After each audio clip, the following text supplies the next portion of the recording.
Hello, everyone. Thank you very, very much for inviting us to this very, very important debate today.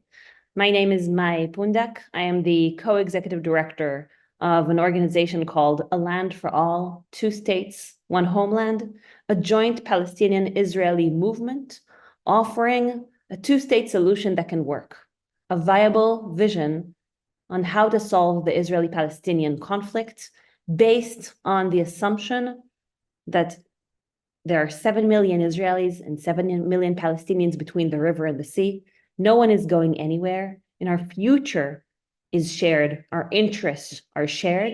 And in order to get out of the zero-sum game and the war and the violence that is managing our lives today, we must present a joint co-created vision, updated to the needs of the two people, updated to the changing realities, learning from mistakes of the past and successes of the past, and looking towards a viable and sustainable future for both people, based on self-determination, equality, and again, sustainability and a viable future of safety for both people. I'm here today to talk just a few minutes about where we are here on the ground in Israel, Palestine. I want to start by saying that this war must end. This war needed to end a long time ago, but it's very clear that at this point, this war does not ensure the safety of Israelis or Israel. On the contrary, Israel has never been in more danger in its history. This is the bloodiest moment of Israel-Palestine in 100 years of conflict. The war needs to end, but it's also important to emphasize that this war did not really start on October 7th. It's important to emphasize that this war is not a war on Gaza or on Hamas. This war today is a war on the Palestinian people and Palestinian peoplehood and the future and the lives of Palestinians. And within that, the future and the lives of Israelis. This war is a part of the Israeli-Palestinian conflict, meaning that before October 7th, we have all been complicit in accepting the fake status quo, that we can shrink the conflict or manage it, but we do not need to solve it. October 7th is an ongoing moment of tragedy for Israelis and from that day on for Palestinians between the river and the sea. But if we go back to October 6th, one thing that we must commit to learning is that this conflict needs to come to an end and to a solution. That is the only way to really end this war. That is the sliver of hope and opportunity in this catastrophe and tragedy that is happening here, that is impacting at this point not only all of the Israelis and Palestinians, but of course all of the region and therefore the entire world. I want to say a few things about solving the conflict, as it seems a little remote from where we are today. It is important to connect these dots because without a vision, without a clear vision, a clear end goal of where we want to go, we will never get there. And that vision has to be then reverse engineered to every step we take on the ground from stopping the war and every step thereafter. And I'm here today representing thousands of Israelis and Palestinians in this movement called the Land for All that has created jointly over hundreds of hours and hundreds of people and experts and lawyers and activists and academics jointly have created an updated vision for the two-state solution, a two-state solution that can work. We call it two states, one homeland. I'll just share very briefly the principles of this vision, as I want you to know that we have been doing this work on the ground and that such a vision exists. One of the problems that we face is that when we talk about the two-state solution is that people feel it's impossible. People feel it's irrelevant. People feel that it's an empty fig leaf to maintain the status quo, to maintain occupation and apartheid and injustices. That is why it's so important to be sure that when we talk about ending the war, we talk about political vision and solving the conflict. And when we talk about solving the conflict, we talk about the two-state solution. And when we talk about the two-state solution, we are sure that we have good answers to what this two-state solution looks like. And it does not look the same like it looked 30 years ago. It has to be based on the new, updated understanding of where Israelis and Palestinians are. And that is that we are at this point interdependent. And that interdependency of Israelis and Palestinians, when you think about water, when you think about climate, when you think about healthcare and pandemics coming from Gaza, those cannot be solved separately through the mentality of segregation. And I think that if we look around, and if you look around the room that you're in, you know that the history tells us that segregation and separation does not ensure a sustainable future. What ensures a sustainable future post-conflict is the acknowledgement of interdependency and shared interest and shared future, and a very, very delicate partnership. What we are offering is a model of two states, two separate, sovereign, independent states, Israel and Palestine, the border of June 67, that part we all know. We have two additions that try to reflect the changing reality and the inevitable future. Number one, joint institutions. This is very familiar to those of you who live in the European Union. Joint institutions taking care of the things that we share interest and need to deal with jointly and equally. Again, water, certain issues of economy, certain issues of security, Jerusalem, climate, healthcare for some issues without taking away from the sovereignty of the two states.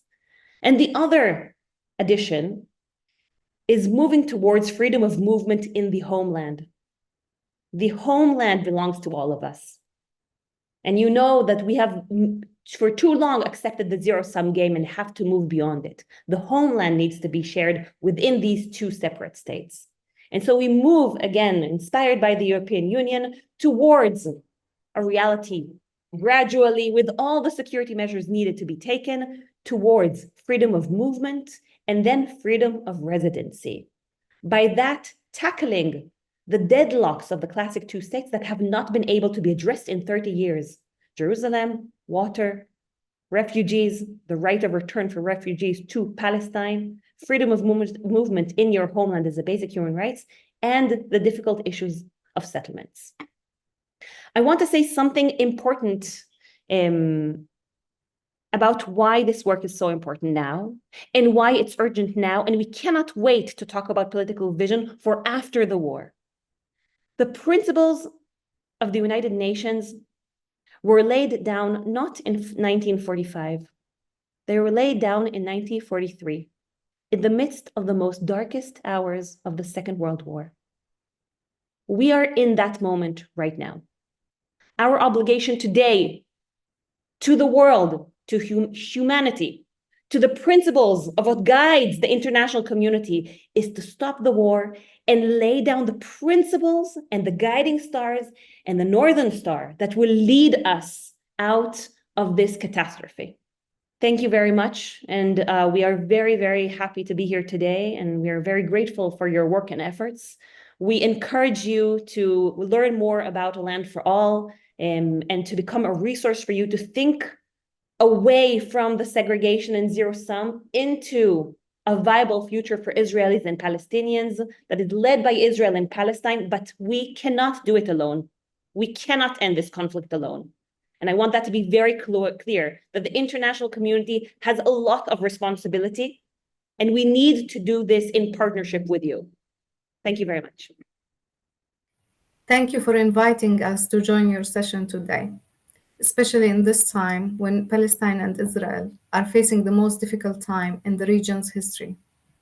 The violence, massive loss of life, humanitarian catastrophe, lack of reliable leadership, and trauma have left the people with growing fear and uncertainty about the future. My name is Rana Salman. I'm a Palestinian living in Bethlehem in the West Bank. I'm the Co-Director of Combatants for Peace, which is a grassroots movement that was founded in 2006 by former Israeli and Palestinian combatants who decided to lay down their weapons and join forces to end the occupation and all forms of violence. The ongoing war in Gaza represents a pivotal moment in the Israeli-Palestinian conflict, presenting significant threats and yet offering a unique opportunity to advance a previously stalled peace process towards a two-state solution. The international community has a crucial role in seizing this opportunity through concrete actions in the short and medium term.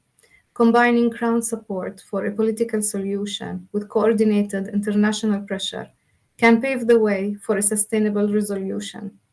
These measures should promote a future where both Israelis and Palestinians experience freedom, dignity, equality, security, and self-determination in their respective states. In the absence of active negotiations, recognizing Palestine as a state is a significant diplomatic action that affirms Palestinian national aspirations. We call on more countries to adopt this stance. While recognition alone cannot replace direct negotiations, it can create conditions to a bilateral and regional dialogue aimed at achieving a two-state solution. Both Israeli and Palestinian societies are caught in a relentless cycle of fear, violence, and loss, compromising both their security and dignity. This cycle feeds into a narrative of continuous warfare and revenge across generations. For both peoples, peace is the only path to break this cycle. Despite the challenges and polarized narratives, there is an evident exhaustion from the unending cycle of violence and loss, coupled with economic stagnation felt by both communities. Extremist factions on both sides continue to provoke violence, while peace builders persist in their efforts to bridge divides and promote reconciliation. Following years of international neglect, recent events have significantly altered the conflict dynamics and international perspectives. This shift presents a unique window for fresh diplomatic initiatives and strategies, emphasizing the need for strong public support and collective vision for sustainable peace. In light of these circumstances, the time is ripe for a people-driven peace process grounded in principles for a peaceful future. Competence for Peace advocates for a two-state solution or any other solution that is agreed upon by both parties. We promote a shared future in Israel-Palestine based on mutual recognition, dignity, security, agency, inclusion, and healing, reflecting interdependent and indivisible principles. We need to transform the narrative from one of hatred to hope and foster a broad-based momentum for a peaceful resolution. The pursuit for peace also needs the need of new leadership, as the present one are discredited. Therefore, supporting and cultivating a new generation of leaders for peace in various sectors of society is vital for the future. As we consider the path forward, it is essential to highlight the invaluable role of public opinion. The experiences, hopes, and aspirations of both Israelis and Palestinians should guide policy decisions. The future we envision, a future of peace, coexistence, and shared humanity, requires also your engagement and courage. Thank you.